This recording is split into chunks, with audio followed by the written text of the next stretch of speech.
Amanda Johnson never imagined her life would bring her to a stranger's doorstep, let alone the doorstep of a man whose house looked like something out of a magazine. At just 24, Amanda was a single mother raising her 1-year-old son, Noah. She had been doing everything right, working double shifts at a small bakery, studying part-time for her culinary certification, and saving every dollar she could. But life had a way of collapsing all at once.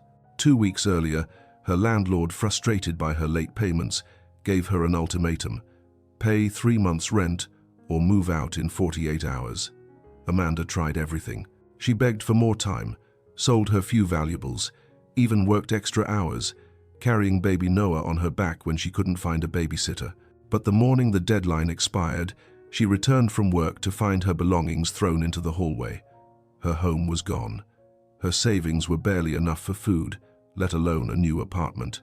So she walked. For hours, she pushed Noah's stroller through the cold evening wind, searching for a cheap motel, a shelter, anything. But every door either required a deposit she didn't have or was already full. By 10 p.m., Noah was whimpering from hunger and cold. Desperate, exhausted, and shaking from fear, Amanda made a decision she never thought she would make. She walked toward the biggest house on the entire street, a wide, gated mansion with warm lights glowing through tall windows. She didn't know who lived there. She didn't care. She just needed one safe night for her child. She pressed the doorbell with trembling fingers. Inside the house, James Reese, a 34-year-old millionaire architect, had been working late on new designs. When he heard the doorbell, he frowned. He wasn't expecting anyone. But when he opened the door and saw her standing there, young, exhausted, drenched in the cold night air, clutching her baby close, he felt something in his chest tighten. "Please," Amanda whispered, her voice barely holding together. "I'm sorry to disturb you. I just need a place to stay for tonight. Just one night. I have nowhere to go." James stared at her, at the fear in her eyes, at the shivering baby, at the way she tried to stand tall even though she looked like she could collapse at any moment. He gently pushed the door wider. "Come in." Amanda hesitated. "Sir, I can work. I can clean, cook, anything. Just for one night." But James shook his head softly, his expression warm and strangely protective. "You don't have to do anything. Just get warm."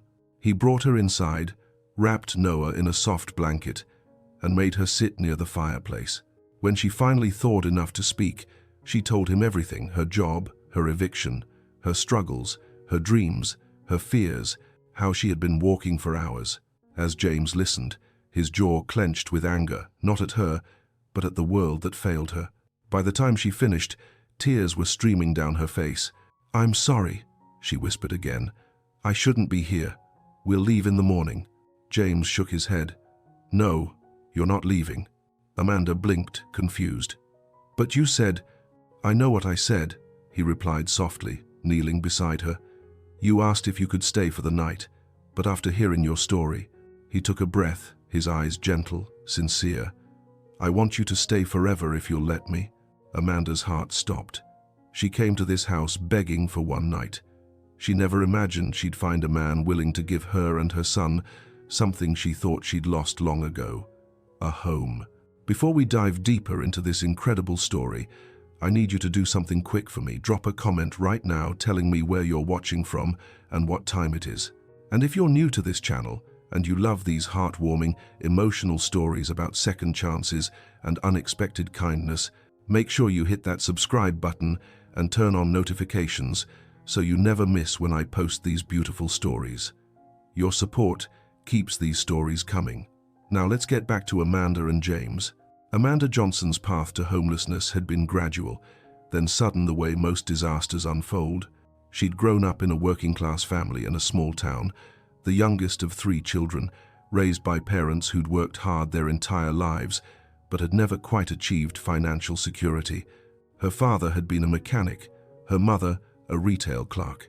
They provided stable childhood but little savings or generational wealth to pass on.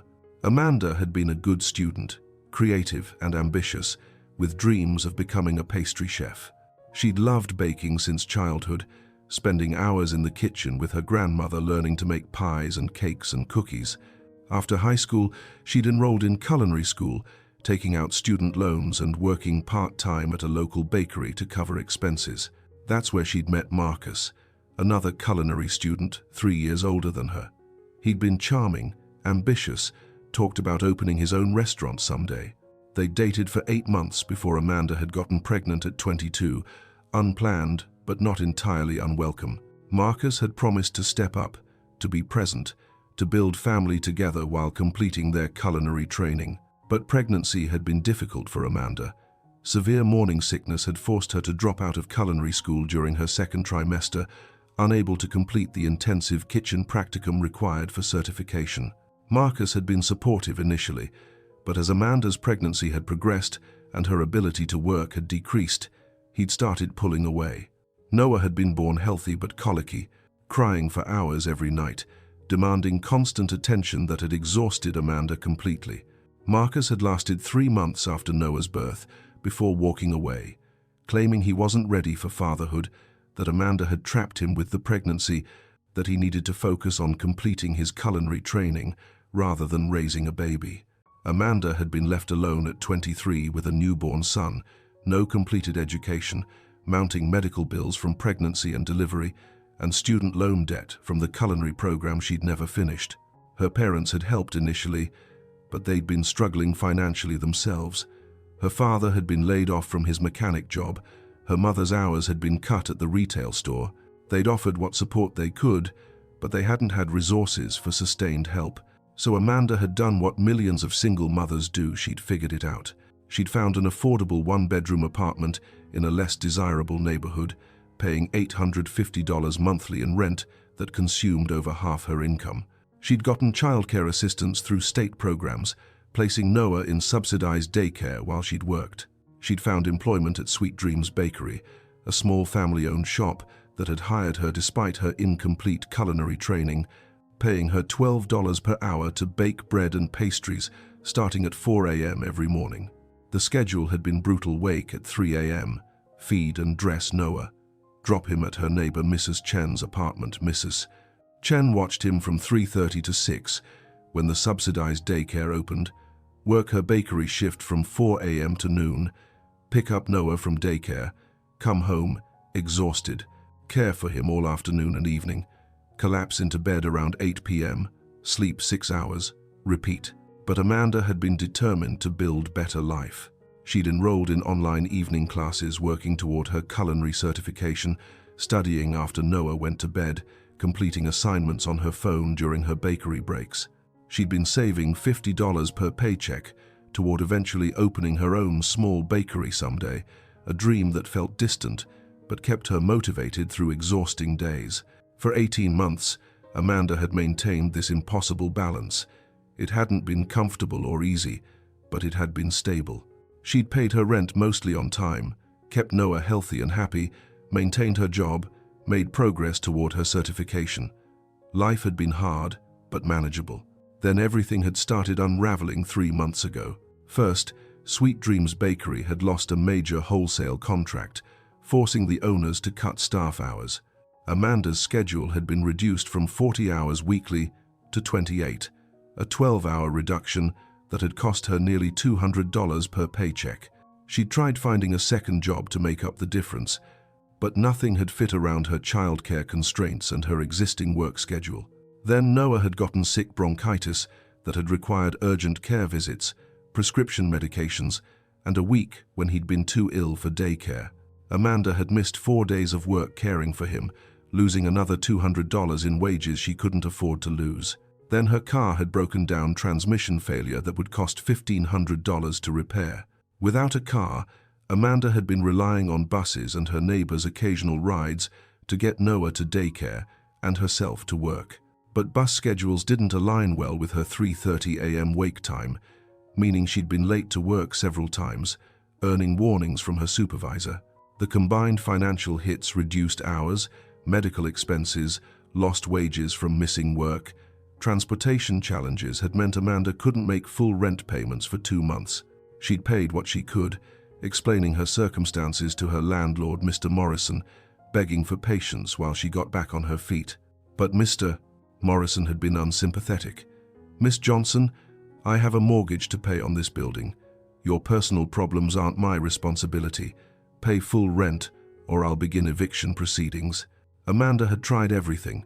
She'd applied for emergency assistance programs, but those had waiting lists of 3 to 6 months.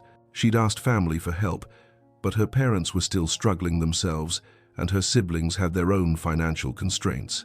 She'd looked into payday loans, but the interest rates had been predatory and would have trapped her in worse debt. She'd even considered going to a homeless shelter, but most family shelters had been at capacity with waiting lists. Finally, Mr. Morrison had given his ultimatum. 3 months back, rent $2,550 paid within 48 hours, or eviction. Amanda had sold everything she owned of any value: her laptop, her grandmother's jewelry, her small TV, even some of her clothes and shoes. She'd raised $800 total, nowhere near enough. The morning the 48 hours expired, Amanda had returned from her bakery shift to find her belongings in boxes and garbage bags piled in the building's hallway. The locks on her apartment door had been changed. Mr. Morrison had been there supervising, expressionless. "Mr. Morrison, please," Amanda had begged, Noah balanced on her hip. "Just give me 1 more week. I get paid Friday. I can give you another $200 then. Please don't do this." "You had 48 hours, Mr. Morrison had stated flatly. "I warned you about the consequences. Your belongings are here. Remove them from the premises by end of day, or I'll have them disposed of."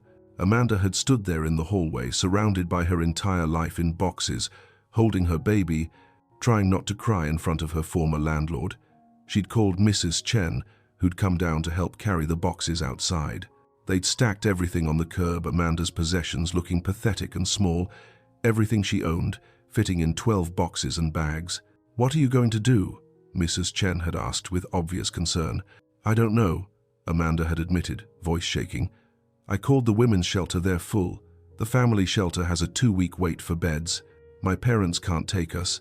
I literally have nowhere to go." "You can stay with me tonight," Mrs. Chen had offered. "I only have the 1 bedroom, but we can make it work for a few nights while you figure something out." But that evening, Mrs. Chen's landlord had unexpectedly shown up, doing a walkthrough of the building.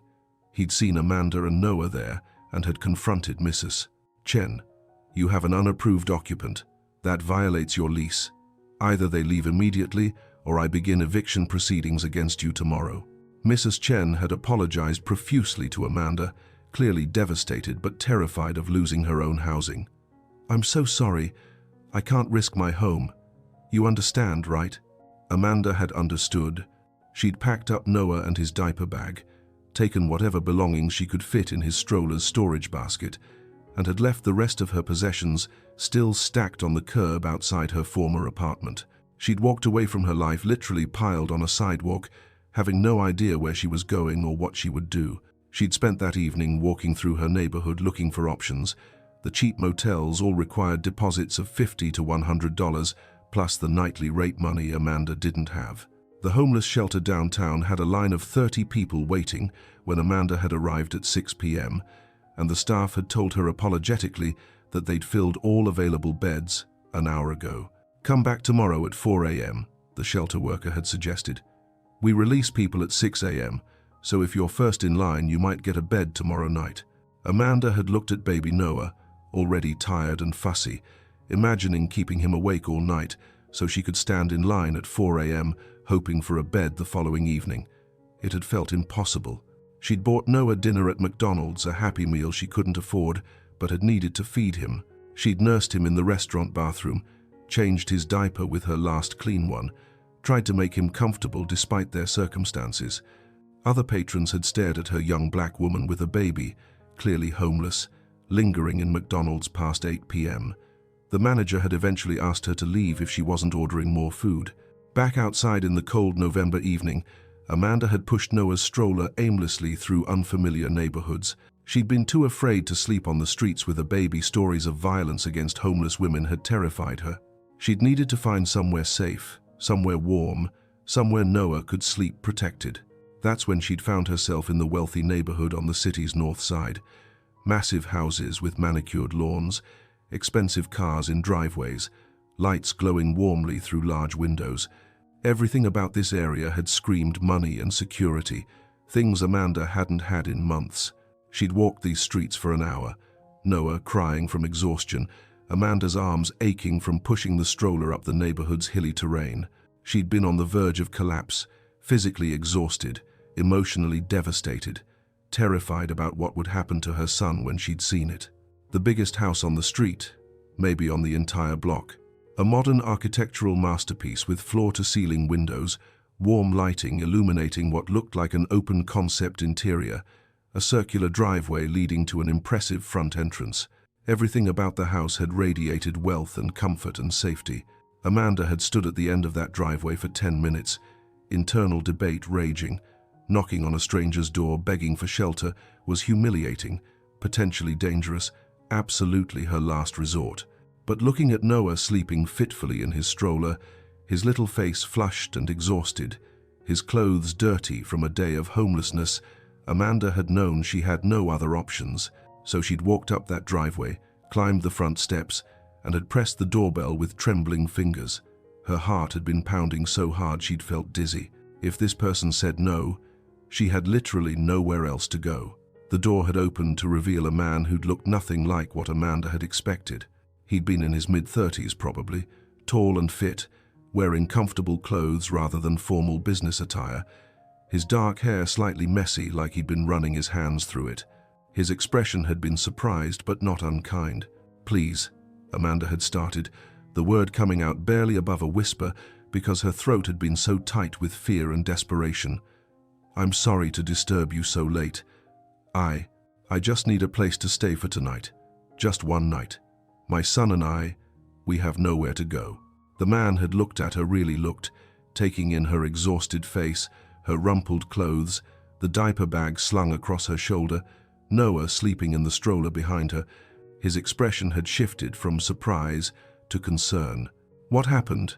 he'd asked, voice gentle. And something about his tone, genuine concern without judgment or suspicion, had broken through Amanda's last reserves of composure. She'd started crying, trying to keep quiet so she wouldn't wake Noah, but unable to hold back tears anymore. "I got evicted. I lost my apartment because I couldn't pay rent after my hours got cut at work, and my son got sick, and my car broke down. I tried everything. I sold all my stuff. I applied for assistance. I called shelters, but nothing worked. And now we're homeless.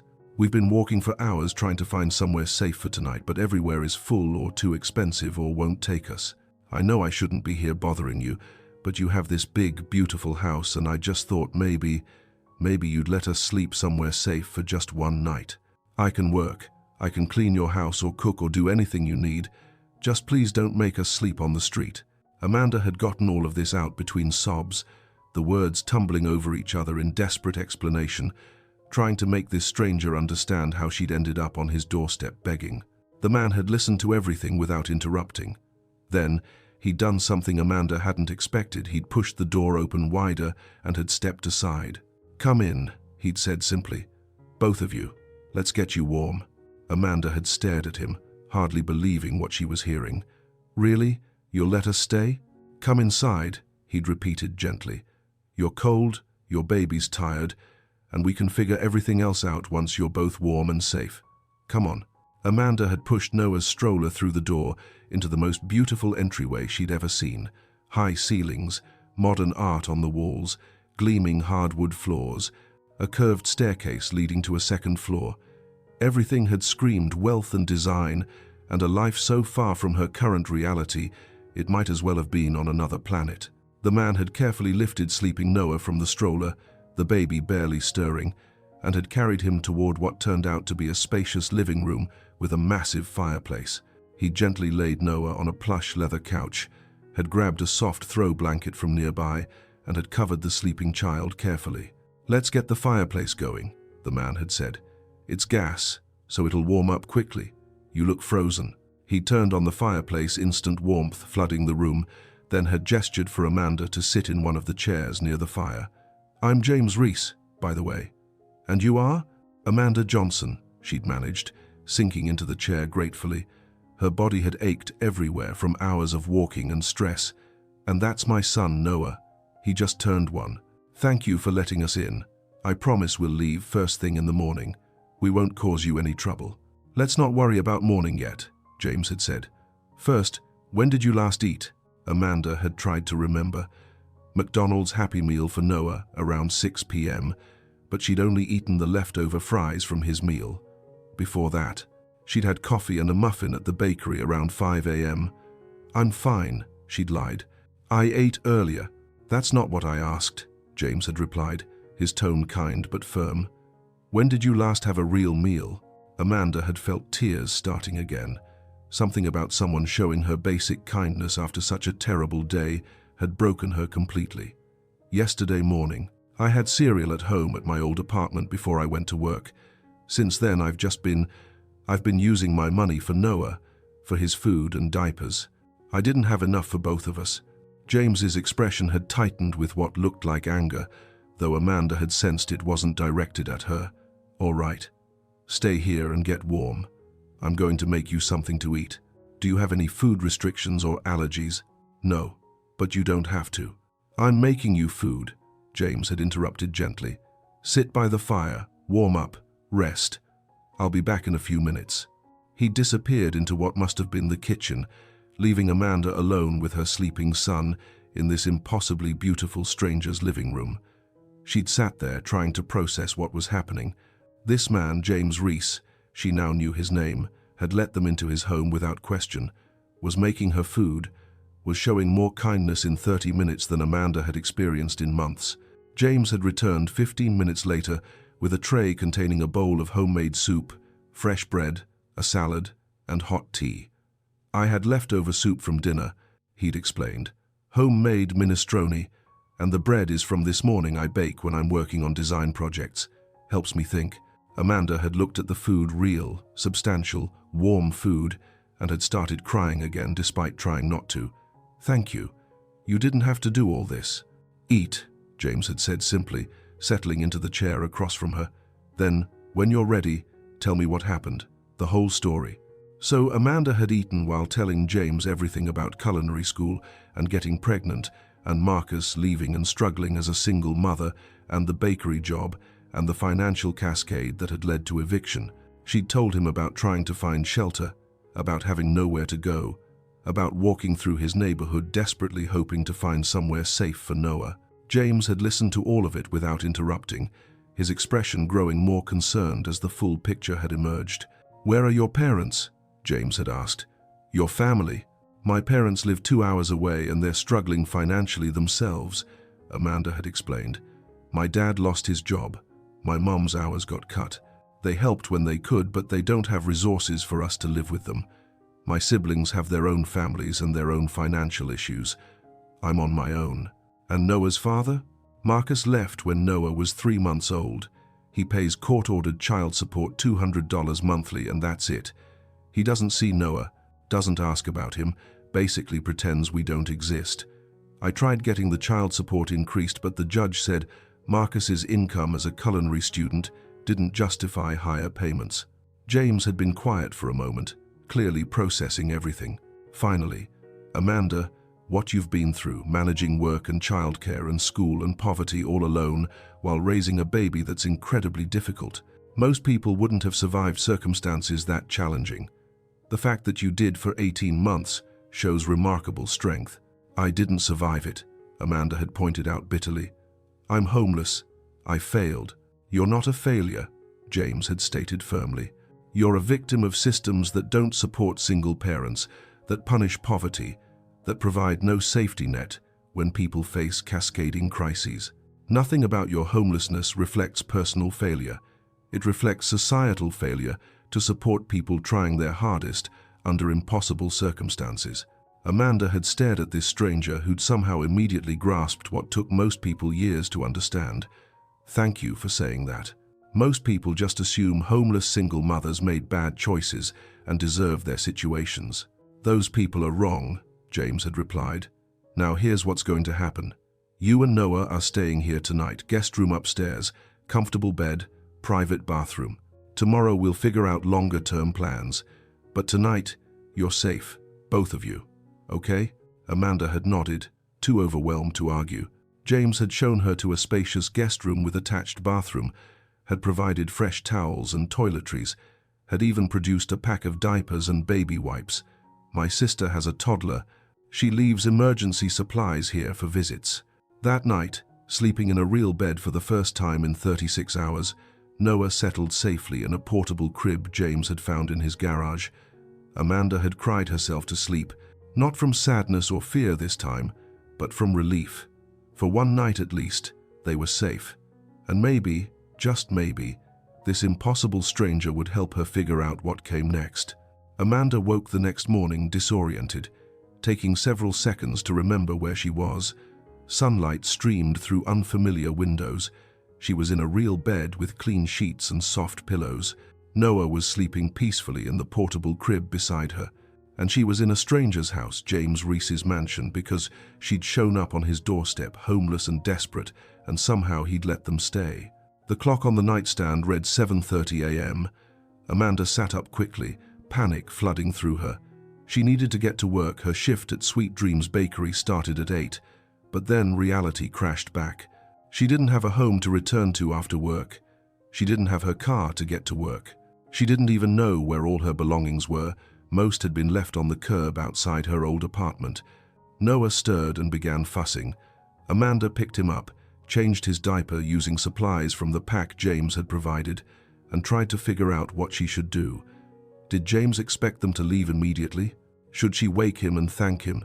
Should she just quietly slip out? A soft knock on the bedroom door answered her question. "Amanda, are you awake?" James's voice, gentle and respectful. "Yes, we're up," Amanda called. "I made breakfast if you and Noah would like some. Come down whenever you're ready." Amanda dressed quickly in yesterday's rumpled clothes, the only ones she had, and carried Noah downstairs. The smell of fresh coffee and cooking food made her stomach growl despite her anxiety about this situation. James was in the kitchen, an enormous space with professional-grade appliances, marble countertops, and a large island. He'd prepared scrambled eggs, bacon, toast, and fresh fruit, everything arranged on the island like a breakfast buffet. "Good morning," James greeted them with a warm smile.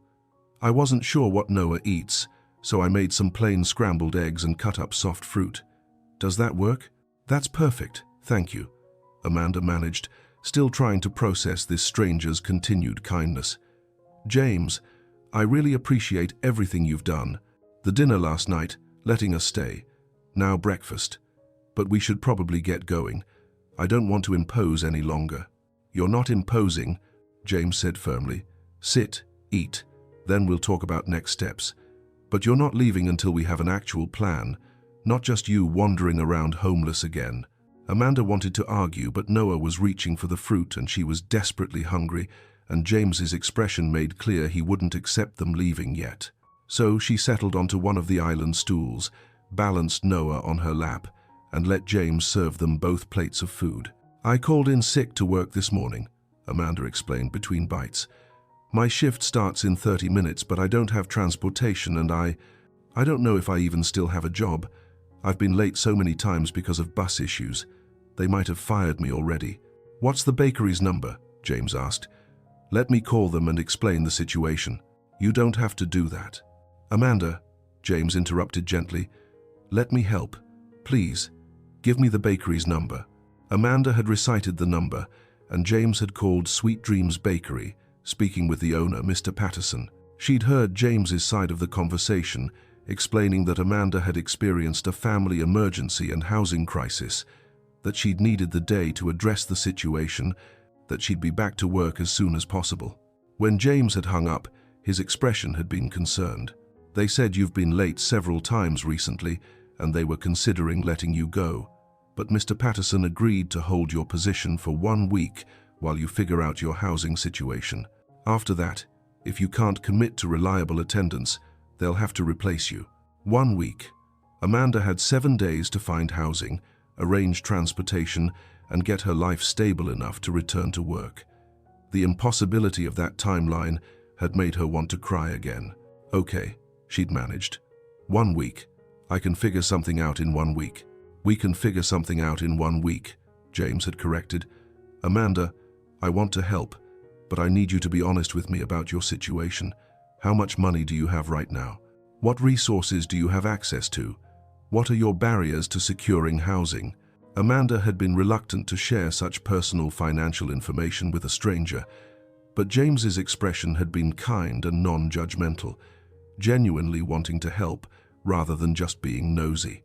So she'd explained everything: the $800 she'd raised selling her possessions, her next paycheck from the bakery due in 5 days. That would be about $350 for her reduced hours, the total of $1,150 available to her. She'd explained that most apartments required first month's rent, last month's rent, and a security deposit, easily $3,000 for anything affordable. She'd explained that without a car she was limited to apartments on bus lines, and those tended to be in less safe neighborhoods with higher crime. She'd explained that most landlords required credit checks and income verification showing you earned 3 times monthly rent, and her reduced hours meant she no longer qualified for anything affordable in the city. So basically, you need about $3,000 for housing deposits, plus transportation, plus increased work hours to qualify for an apartment, James had summarized, and you have 7 days to make that happen or you lose your job, which means you'll have no income at all. Right, Amanda had confirmed, the hopelessness of it evident in her voice. So, I'll probably end up in a homeless shelter, hoping to get off the waiting list before winter gets too cold, and I'll try to find a different job that doesn't care about my housing situation or transportation issues, though those are mostly under-the-table work that doesn't pay enough to save for an apartment anyway.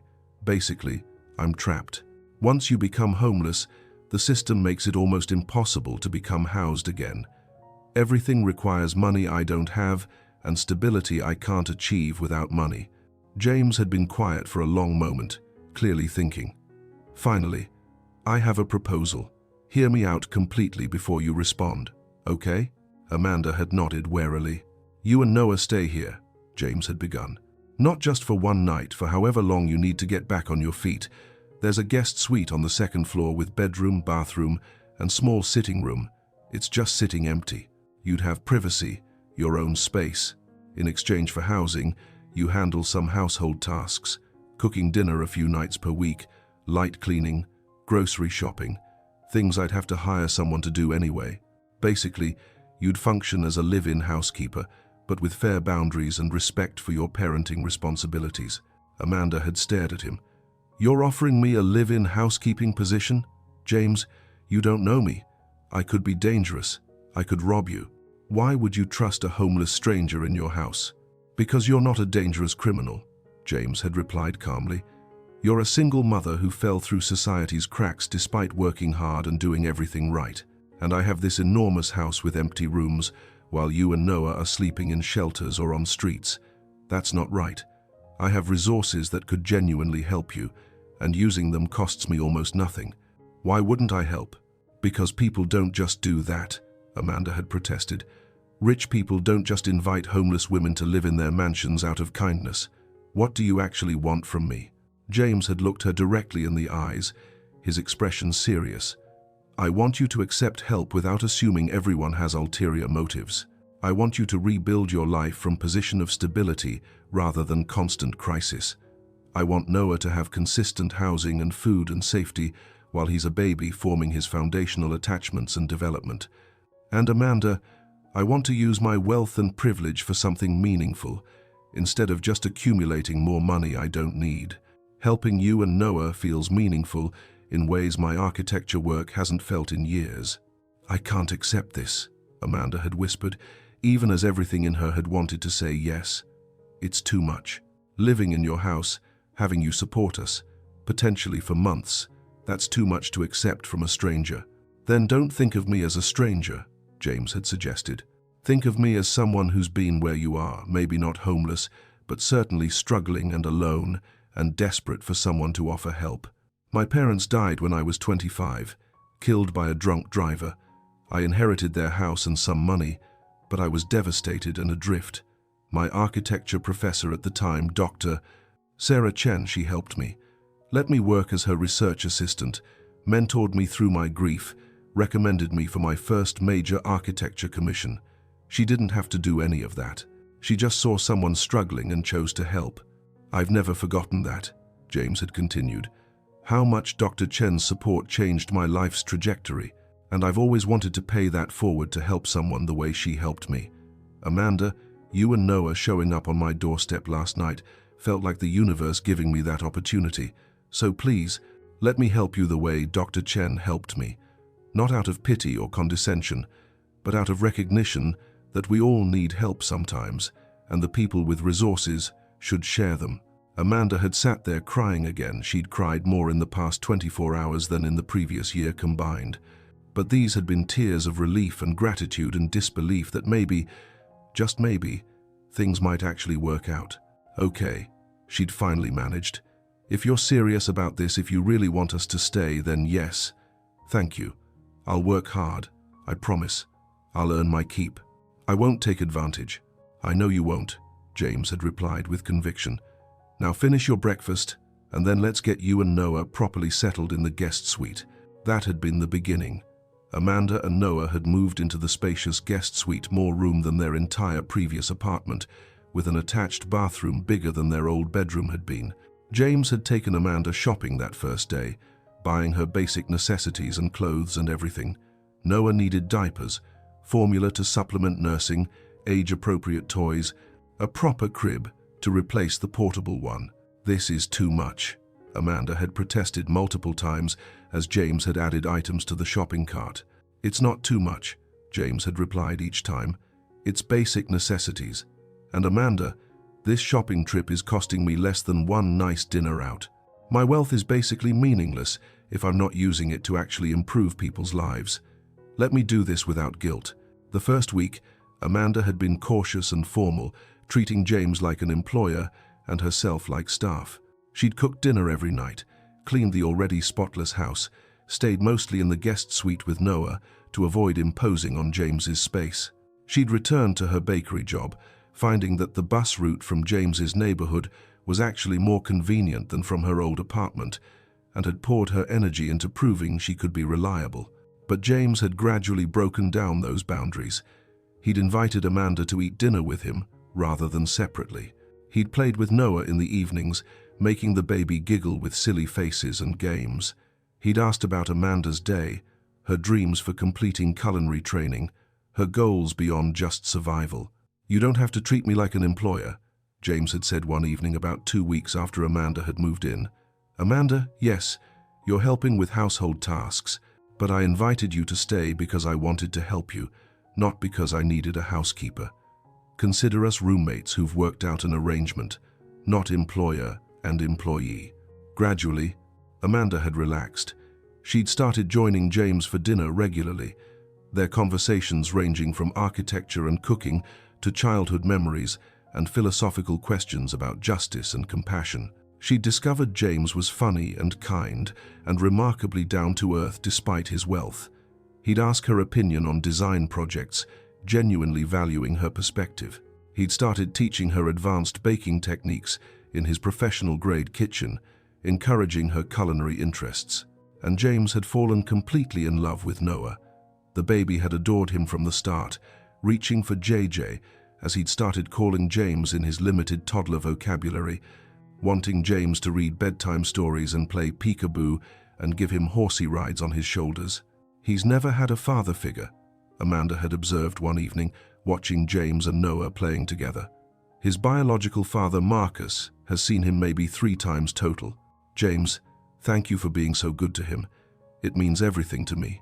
Noah's easy to love, James had replied, bouncing the giggling toddler on his knee. He's sweet and funny and smart. Amanda, you're raising an amazing kid despite impossible circumstances. That says everything about who you are as a mother. 3 months after moving into James's house, Amanda had been thriving in ways she'd never imagined possible.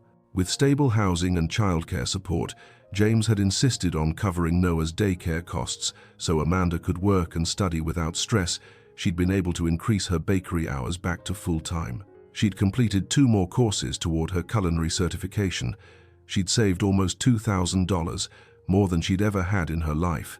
She'd started planning for eventually getting her own apartment again, though James had repeatedly told her there was no rush. You can stay as long as you need, James had said. Honestly, I've enjoyed having you and Noah here. This house felt empty and lonely before you arrived. Now it feels like a home.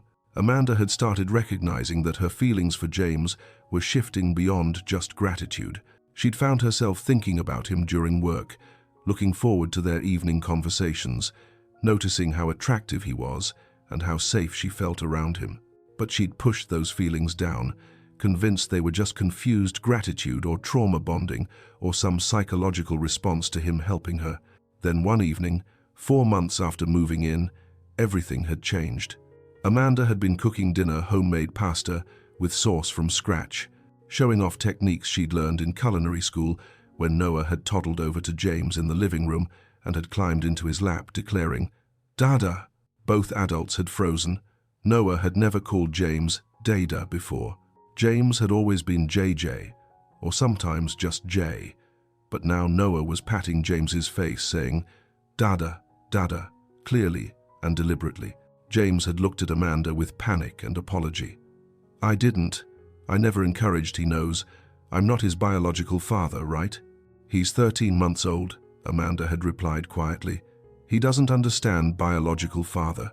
He understands that you're the man who plays with him and reads to him and makes him feel safe. Of course he thinks you're his dad. You're the only father figure he's ever really known." "Is that okay?" James had asked carefully. "Do you want me to correct him? I don't want to overstep or confuse him about his parentage." Amanda had been quiet for a moment, processing her feelings. I think it's okay. Marcus isn't involved in Noah's life and probably never will be. If Noah sees you as his father figure, that's probably healthier than understanding his biological father abandoned him. But James, that's a huge responsibility. If you're uncomfortable with—" "I'm not uncomfortable," James had interrupted. "Amanda, I love Noah. I have since almost the first night when he fell asleep in my arms and looked so peaceful and safe. If he wants to call me Dada, I'm honored. I just want to make sure you're okay with it." "I'm okay with it," Amanda had confirmed, her voice thick with emotion. "More than okay. James, you've been more of a father to Noah in 4 months than Marcus was in the 3 months he stuck around. If Noah recognizes that and claims you as his dad, that feels right."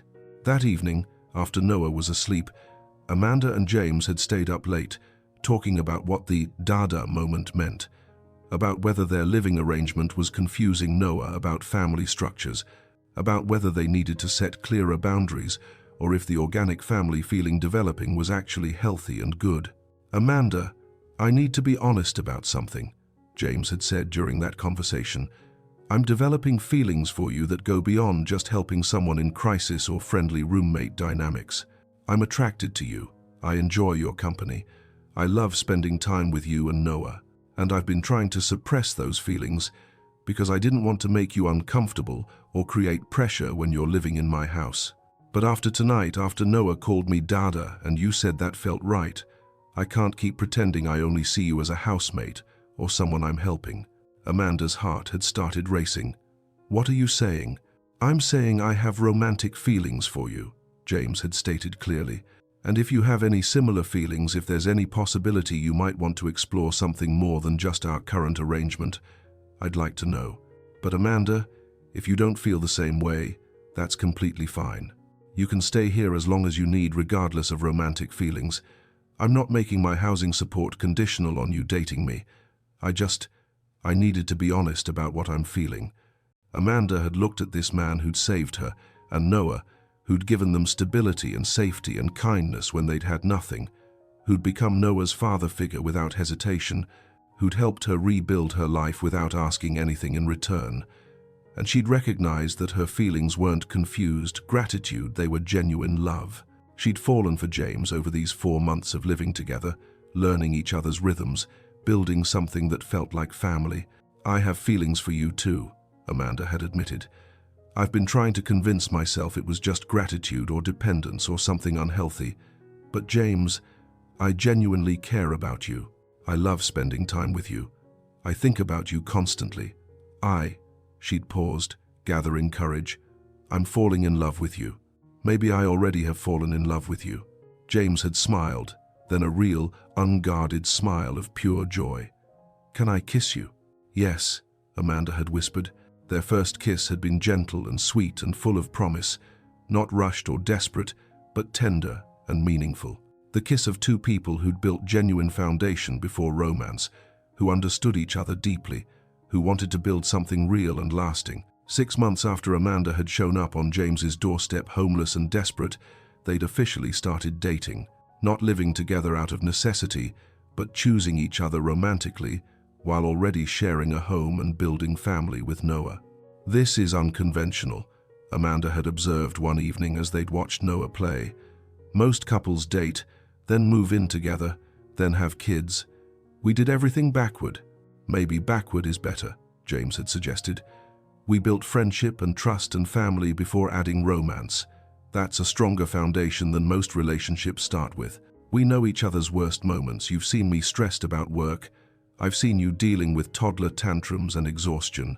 We've navigated conflicts about household responsibilities and boundaries and parenting. We've done all the hard relationship work before the romantic part. Now we get to enjoy being together without having to test whether we're compatible. We already know we are." 1 year after moving into James's house, Amanda had completed her culinary certification and had been offered a position as assistant pastry chef at an upscale restaurant dream job she'd never imagined achieving so quickly. She'd saved $15,000, enough to get her own apartment if she'd wanted, but she hadn't wanted. She'd wanted to stay with James, to keep building the family they'd created, to see where their relationship led. "Move in with me permanently," James had asked on the anniversary of her arrival. "Not as my housekeeper or someone I'm helping. Move in as my partner. Let's make this official, the three of us, as a real family." "We already are a real family," Amanda had pointed out. "But yes, I want to stay. I want to build life with you. James, you saved me a year ago. You've given me and Noah everything we needed to not just survive but thrive, and you've become the love of my life in the process. So, yes, I want to stay. Forever, if you'll have us." "Forever sounds perfect," James had replied, pulling out a small box Amanda hadn't expected. Inside had been a simple, beautiful engagement ring. "Amanda Johnson, will you marry me? Will you let me be Noah's father legally and your husband? Will you build forever with me?" Yes, Amanda had managed through tears, happy tears this time, joyful tears, tears of disbelief that her life had transformed so completely. "James, yes, I want to marry you. I want us to be a real family. Yes." They'd married 6 months later, in a small ceremony focused on family rather than spectacle. Noah had been ring bearer, delighted to be part of Dada and Mama getting married. Amanda's parents had attended, crying with joy, seeing their daughter not just surviving but thriving, married to a good man who clearly adored her and their grandson. 2 years ago, I thought my life was over," Amanda had said in her vows. "I was homeless, desperate, terrified about my baby's future. I knocked on your door begging for one night's shelter. And you didn't just give me shelter, you gave me partnership, family, love, and a future I never imagined possible. James, you saved my life. But more than that, you saw value in me when I'd stopped seeing it in myself. You treated me as an equal, even when our circumstances were vastly different. You loved my son before you loved me. You built friendship before romance. You gave without expecting anything in return. That's real love. And I promise to spend the rest of my life showing you that same love, that same partnership, that same recognition that we're building something together as equals." In his vows, James had said, "Amanda, the night you showed up on my doorstep, I'd been sitting alone in this big empty house wondering what the point of all my success was. I had money and professional recognition, but I felt disconnected from anything meaningful. Then you arrived desperate, brave, asking for help not for yourself but for your child. And I recognized immediately that helping you was what I'd been missing. Purpose, connection, the opportunity to use my resources for something that actually mattered. You've given me as much as I've given you."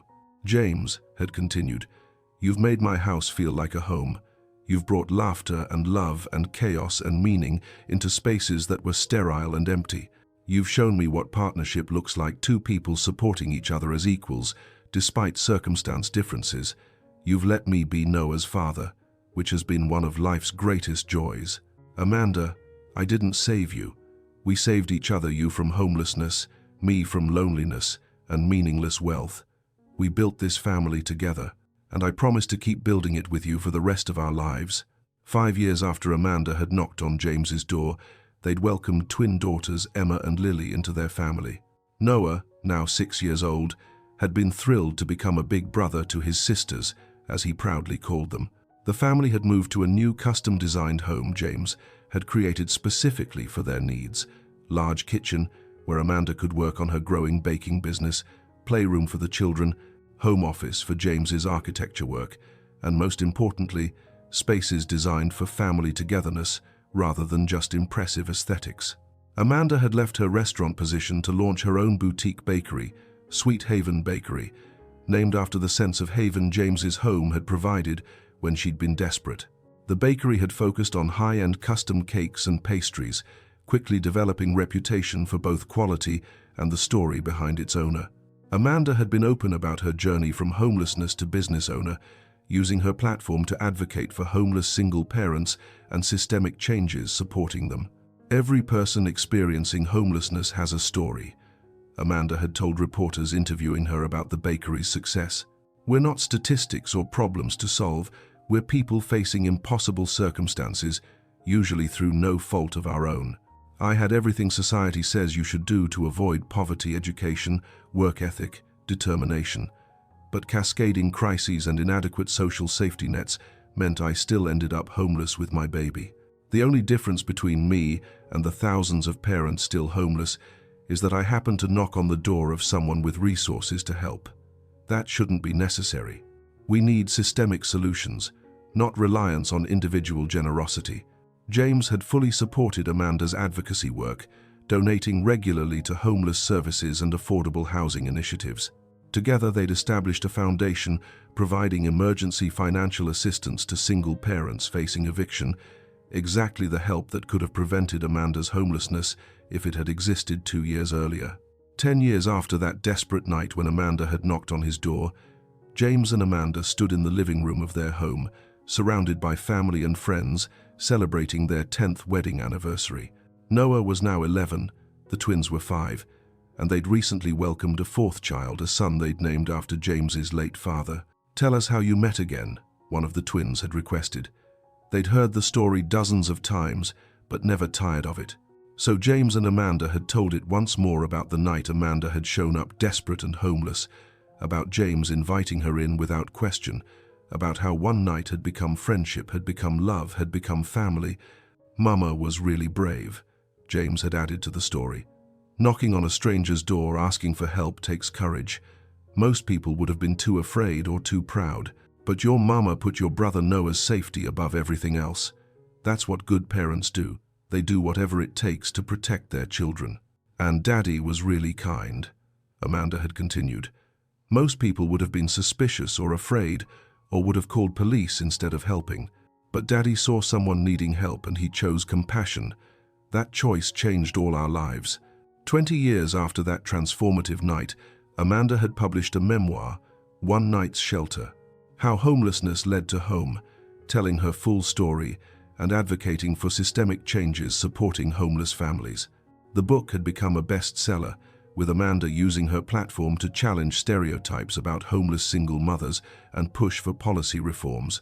During book tour events, Amanda had been asked repeatedly about the fairy tale nature of her story, the homeless single mother who'd knocked on a millionaire's door and had ended up married to him, living happily ever after. "It's not a fairy tale," Amanda had corrected consistently. "Fairy tales are about rescue and magic, solving problems instantly. My story is about compassion, meeting, determination, James providing support that removed barriers, and me doing the hard work, rebuilding my life. Yes, I needed help, but I also worked full-time, completed my culinary certification, saved money, built a business, advocated for others. James opened doors, but I walked through them and then opened doors for others behind me." The real lesson, Amanda had emphasized, isn't that homeless people should hope a rich person will save them. The lesson is that we need systemic changes, ensuring people don't become homeless in the first place. Living wages, affordable childcare, accessible healthcare, housing as a human right, robust social safety nets, catching people before they fall into crisis. Individual generosity is wonderful. I'm grateful for James every single day, but it's not sustainable as a societal solution. We need justice, not just charity. James had attended many of Amanda's book events, always supportive, often sharing his own perspective about why he'd chosen to help that night. I had resources I didn't need while Amanda and Noah needed shelter desperately, James had explained during one event. Using my wealth to help them cost me almost nothing but transformed their lives completely. That's not heroic, that's just basic human decency. The tragedy is that our society has made such actions seem exceptional rather than expected. Everyone with surplus resources should be using them to help people in crisis. That shouldn't be remarkable, it should be standard. 25 years after Amanda had knocked on James's door, they'd celebrated their 24th wedding anniversary, surrounded by 4 adult children, 3 grandchildren, and the community of people whose lives had been touched by their story and advocacy work. The foundation they'd established had helped over 5,000 families avoid homelessness through emergency financial assistance, and Amanda's advocacy had contributed to multiple cities implementing right-to-shelter policies, ensuring no families had to sleep on streets. 25 years since the worst night of my life became the best night of my life, Amanda had reflected during the anniversary celebration.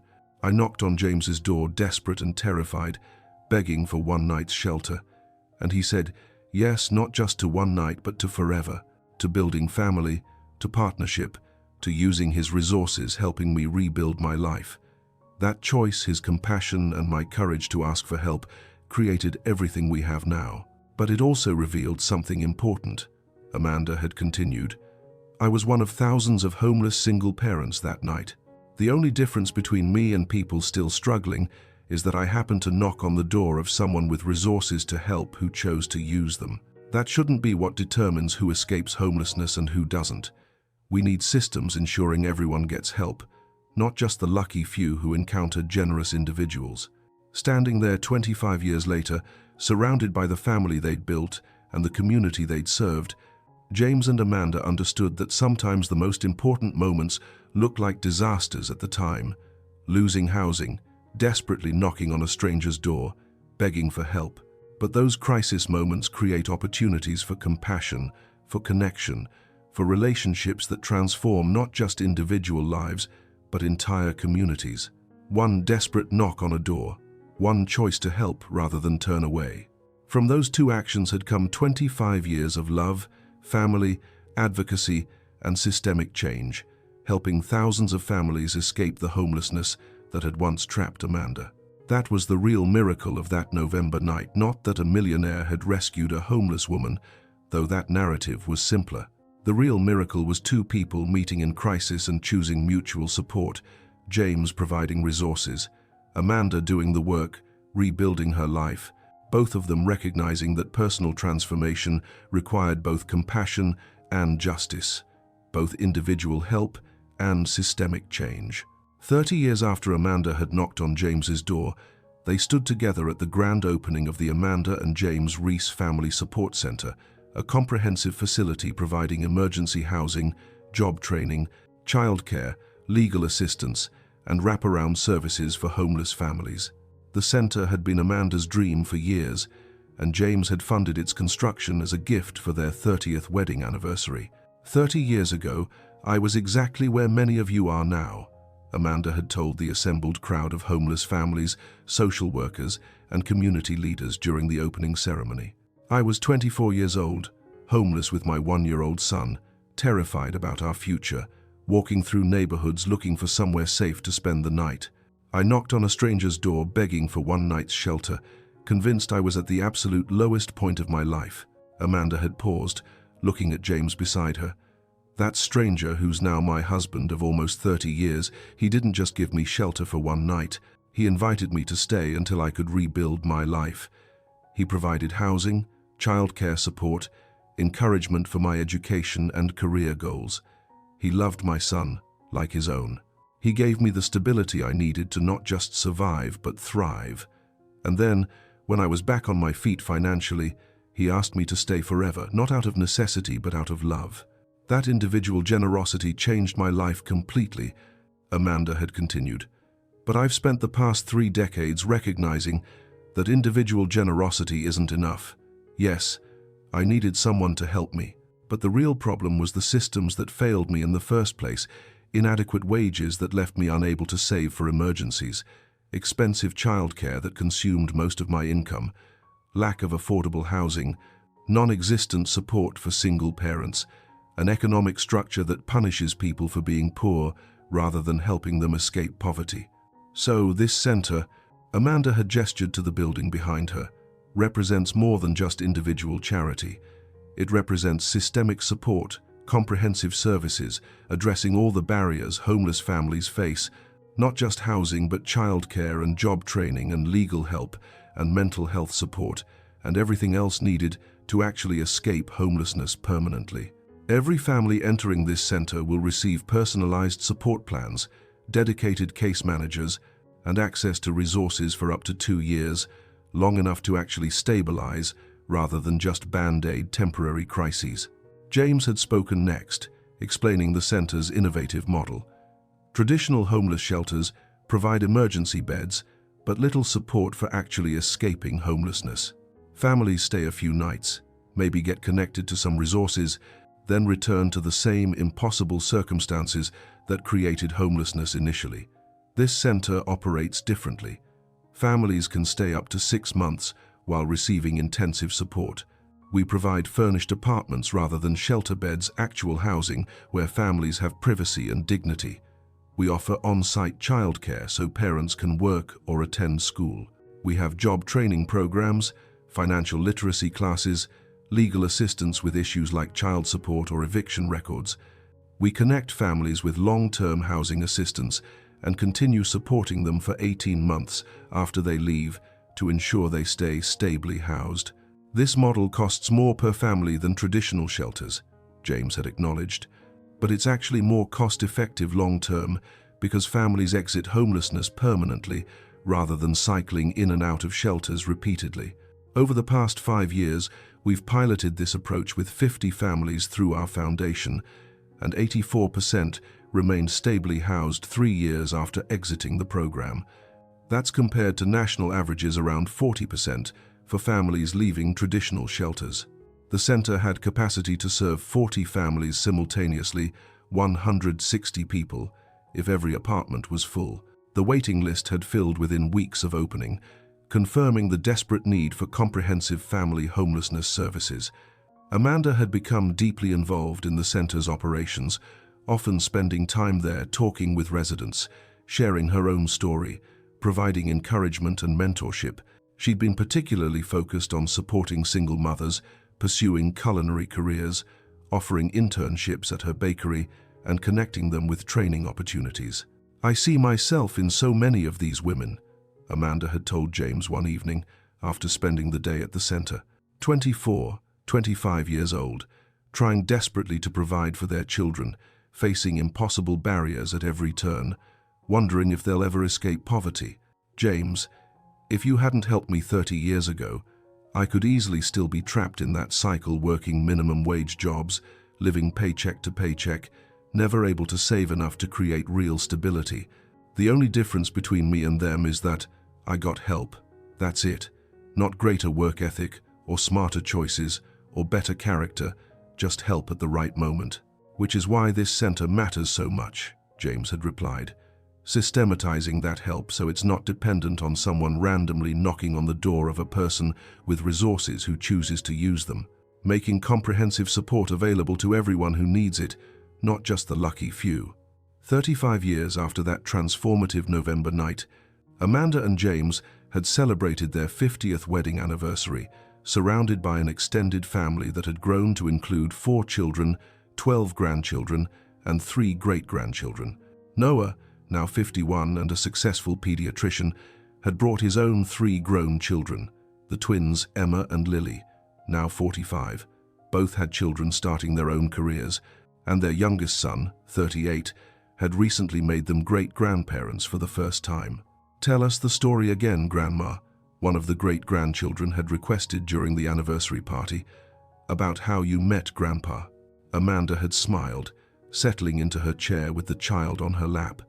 50 years ago, I was a young single mother with a 1-year-old baby, your grandpa Noah. We'd been evicted from our apartment and had nowhere to go. I spent hours walking through neighborhoods with baby Noah in his stroller, looking for somewhere safe to spend the night. I was cold and scared and desperate. Finally, I saw this big, beautiful house, Amanda had continued. The biggest house on the whole street, and even though I was terrified, I walked up to the door and rang the doorbell. When a man answered, your grandpa, James, I asked if my son and I could stay for just one night. I promised we'd leave in the morning. But Grandpa didn't make you leave, the child had interjected, clearly knowing this part of the story. No, he didn't, Amanda had confirmed. Grandpa James invited us inside. He made me food. He wrapped baby Noah in a warm blanket. He listened to my story about how we'd become homeless, and then he offered to let us stay not just for one night, but for as long as we needed. He gave me a place to live, helped me with childcare for Noah, supported me finishing my culinary training, and eventually asked me to stay forever, not because I needed help, but because he'd fallen in love with me and with Noah. And then you got married and had more babies, the great-grandchild had concluded happily. That's right, Amanda had agreed. Grandpa James and I got married, had your Grandma Emma and Grandma Lily and Uncle Michael, and built the family that's all here today celebrating with us. All because I was brave enough to ask for help when I needed it, and Grandpa James was kind enough to provide it. Later that evening, after the party had ended and most family had departed, Amanda and James had sat together on their porch, watching the sunset, something they'd done regularly for 5 decades. 50 years, James had marveled. Amanda, do you ever think about what your life would have been like if you'd walked past my house that night? If you'd knocked on someone else's door, or ended up in a shelter instead? Sometimes, Amanda had admitted. I think I would have survived. I'm a survivor, always have been. But my life would have been so much harder. I probably would have spent years in and out of shelters, working minimum wage jobs, never able to build real stability for Noah. He might not have been able to attend medical school without student loans crushing him. I definitely wouldn't have been able to launch my bakery business or do the advocacy work. My life wouldn't have been as rich or full or impactful. But you know what I think about more, Amanda had continued. I think about all the women and children who are exactly where I was that night, desperate, homeless, terrified, who don't happen to knock on the door of someone with resources to help, who end up in shelters or on streets or in unsafe situations because our society has failed to create adequate support systems. That's what keeps me up at night, not gratitude for my own rescue, but grief for all the people who don't get rescued, which is why the work continues, James had replied. Amanda, we've helped thousands of families through the Foundation and the Family Center. We've influenced policy changes in multiple cities. We've changed how many organizations approach family homelessness. But you're right that it's not enough. There are still hundreds of thousands of families experiencing homelessness every night. The work will continue long after we're gone. Our kids are carrying it forward, Amanda had observed with satisfaction. Noah's pediatric practice specifically serves homeless families and children in poverty. Emma runs the foundation now. Lily directs the Family Center's programming. Michael teaches architecture with focus on affordable housing design. They all absorb the lessons from our story that people with resources have responsibility to help others, that individual charity isn't enough without systemic change, that everyone deserves housing and dignity regardless of their circumstances. 40 years after that November night, Amanda had passed away peacefully at 84, surrounded by her family in the home she and James had shared for decades. Her death had prompted an outpouring of tributes from the thousands of people whose lives had been touched by her advocacy work, her bakery business, her foundation, and her willingness to share her story publicly despite the vulnerability that required. At her funeral, Noah had delivered the eulogy, his voice thick with emotion. My mother came into my life when I was born, but I came into my real life, the life of stability and opportunity and love, when my mother knocked on James Reese's door 40 years ago. Everything I am, everything I've been able to accomplish, traces back to that moment when my desperate mother was brave enough to ask a stranger for help, and when that stranger was compassionate enough to provide it. Mom never forgot where she came from, Noah had continued.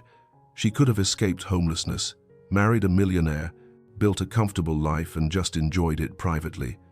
Instead, she spent 40 years advocating publicly for homeless families, using her platform to challenge stereotypes and push for policy changes, establishing programs helping thousands of other families escape the circumstances she'd escaped. That's her real legacy, not just her own transformation, but all the transformations she enabled for others. Emma had added her tribute. Grandma Amanda taught us that everyone deserves help, that circumstances don't define character, that people experiencing homelessness are just people facing impossible situations who need comprehensive support, not judgment.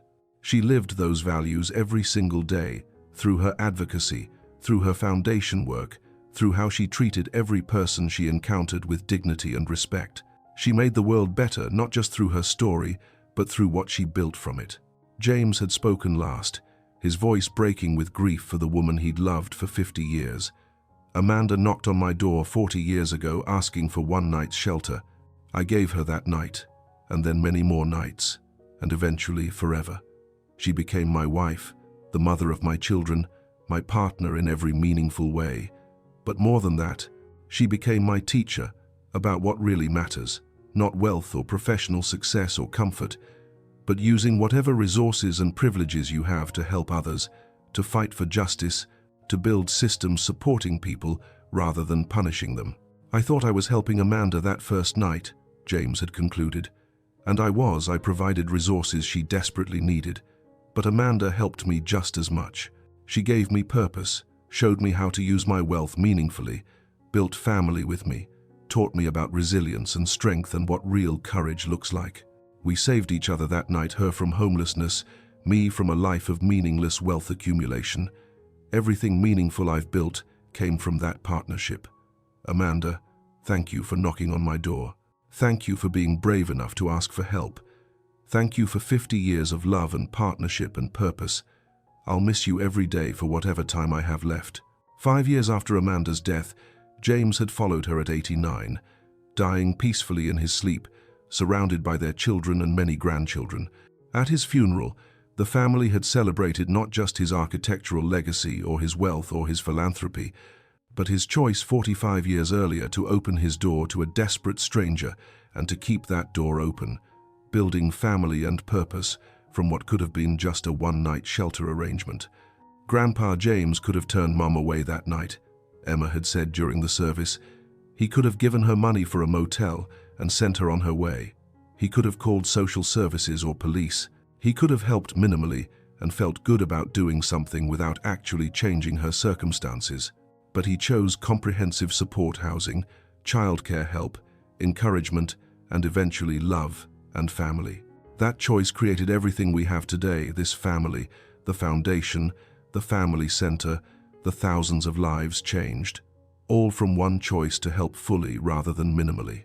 50 years after Amanda had knocked on James's door, the Amanda and James Reese Family Support Center had expanded to 5 locations, serving over 200 families annually, and the model had been replicated in 30 cities nationwide. The foundation they'd established had helped over 15,000 families escape homelessness through comprehensive support services, and their advocacy work had contributed to multiple states implementing right-to-shelter policies and increased funding for family homelessness prevention. At the 50th anniversary celebration of the center's founding, Noah, now 71 and recently retired from pediatric practice, had reflected on his mother's legacy and the night that had transformed their lives. 50 years ago, my mother knocked on a stranger's door begging for shelter, Noah had told the assembled crowd. She was 24, homeless, desperate, terrified about my future. That stranger, James Reese, who became my father in every way that matters, he chose compassion. He invited us inside. He provided not just emergency shelter, but comprehensive support, helping my mother rebuild her entire life. That one act of compassion created ripples still expanding 50 years later, Noah had continued. I became a pediatrician, serving homeless children, because I remembered being that homeless child.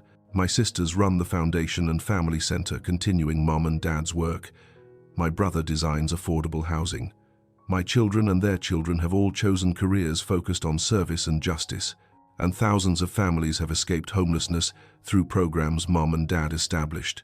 But here's what I want everyone to remember, Noah had concluded. My mother's story had a happy ending because one person with resources chose to help comprehensively. But that shouldn't be necessary. We shouldn't rely on homeless people randomly encountering generous individuals. We need systems ensuring everyone gets help through housing as a human right, living wages, affordable childcare, robust social safety nets, and comprehensive support services. Individual generosity is beautiful. I'm grateful for it every single day. But justice requires systemic change. That's what mom and dad understood. That's what they built toward. And that's what we must continue working toward until no parent has to desperately knock on strangers' doors begging for shelter, until no child experiences homelessness, until everyone has security and dignity regardless of their economic circumstances. 60 years after Amanda had knocked on James's door, the family gathered to commemorate that transformative November night. Only a few people who'd directly known Amanda and James remained. Noah, now in his 80s, and a handful of their oldest grandchildren. But the story had been passed down through generations, each retelling emphasizing the lessons Amanda and James had wanted their family to carry forward. Great-great-grandma Amanda was homeless with baby great-grandpa Noah, one of the youngest family members had recounted, getting the story slightly jumbled but capturing its essence. And she knocked on great-great-grandpa James's door asking for help, and he said yes, and they got married and helped lots of people, and now we have this family and the centers that help people.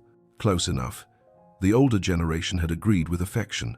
The details mattered less than the core message that one person's courage to ask for help and another person's choice to provide it had created cascading positive impacts, still reverberating 6 decades later. What would Amanda and James want us to remember today? One of the great-grandchildren had asked the assembled family. Noah, frail but clear-minded at 81, had answered, they'd want you to remember that everyone deserves help, that circumstances don't define character, that people with resources have responsibility to help others, and that individual generosity must be paired with advocacy for systemic justice. They'd want you to use whatever privileges and resources you have, and this family has many, to help people facing circumstances like what my mother faced. They'd want you to treat everyone with dignity regardless of their housing status or economic situation. And they'd want you to never forget that our family's entire existence came from one moment of compassion when a stranger chose to help rather than turn away. But mostly, Noah had added, his voice softening with emotion, they'd want you to remember that love looks like many things. Sometimes it's grand, romantic gestures, but sometimes it's opening your door to someone desperate, making them dinner, giving them shelter, supporting their dreams, choosing to build family together not because you have to, but because you recognize their worth and potential. That's what James did for my mother and me. That's what they both did for thousands of others. That's what they'd want all of you to do in your own ways: see people's worth, provide help when you can, advocate for systems supporting everyone, build family and community through compassion rather than just biology. And standing there 60 years after Amanda had knocked on James's door, surrounded by the massive family that had grown from that desperate November evening, they all understood that sometimes the most important moments look like endings. At the time, losing housing, being evicted, walking through cold streets with nowhere to go, knocking on a stranger's door as absolute last resort. But those apparent endings can be beginnings of love, of family, of purpose, of systemic change, helping thousands beyond just the original 2 people involved. One knock on a door, one choice to open it. From those 2 simple actions had come 60 years of family, love, advocacy, and transformation, affecting tens of thousands of lives. That was Amanda and James's legacy, not a fairy tale about a millionaire rescuing a damsel in distress, but a real story about mutual salvation through compassion, meeting courage, about building genuine partnership across vast economic differences, about using privilege to help others, and then advocating to ensure help becomes systemic rather than dependent on individual generosity. 60 years after that November night, their story continued, echoing through the family they'd created, the thousands of families their foundation had helped, the cities that had reformed homeless services based on their model, and the countless people inspired by their example to choose compassion over indifference, to use their resources helping others, to recognize that everyone deserves housing and dignity and support regardless of their circumstances. One desperate knock, one compassionate answer.